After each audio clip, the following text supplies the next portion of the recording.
This is Dabu7, an update to the situation on the Korean Peninsula, as we now have U.S. military moving in THAAD anti-missile systems into South Korea. And what this is doing is sparking a lot of backlash and a lot of clashes between the locals and police.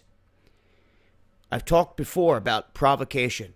I've talked before about certain military movements that can be seen by other countries, and if they think that you're getting ready to strike them, they will launch their own preemptive strike.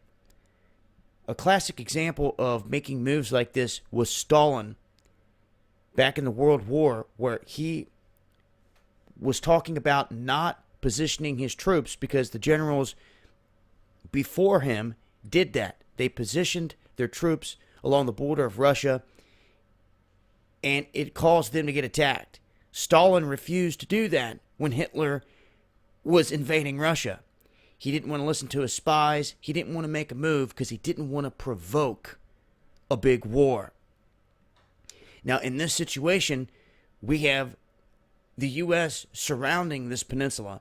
Obviously, they are allied with South Korea, but the people in South Korea see this move is not a good one. China is even speaking out against it, saying that they have yet to make moves like this to try to move systems like this near their border and to drop threats like this on North Korea.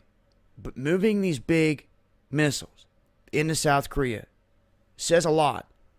It says that we're here, we're mounting up, and they even state in this that they are moving toward a full-scale ground phase. Which, and I said this before, if you're going to drop bombs on North Korea at all, regime change, just taking out tactical military facilities, there's going to be an influx of refugees that storm the borders. So China's prepared for this, Russia's preparing for this, South Korea's preparing for this, but also South Korea is preparing to shoot down anything launched into their neck of the woods. They really do feel like the one base that they're operating out of underground is a primary target. So, as of right now, the United States has just popped off their own ICBM test, daring North Korea to do anything.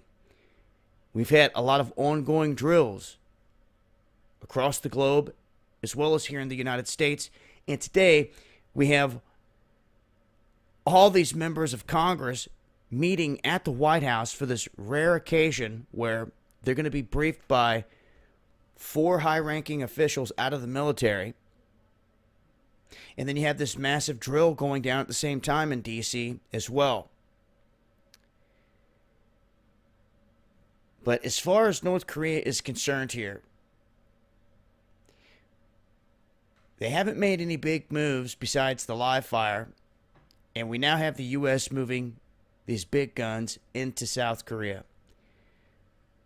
So, that's some of the latest. Fortunately, no big tests have been conducted in North Korea, and hopefully they refrain from doing so for some time, and we don't see something spark some big war in this region. But the people in South Korea not happy at the moment when they see these THAADs rolling into town. People are kind of split. Some see it as protection. Others see it as a possible provocation of getting them struck. But that's where it sits. I will continue to update with more as things change. This has been Dabu7.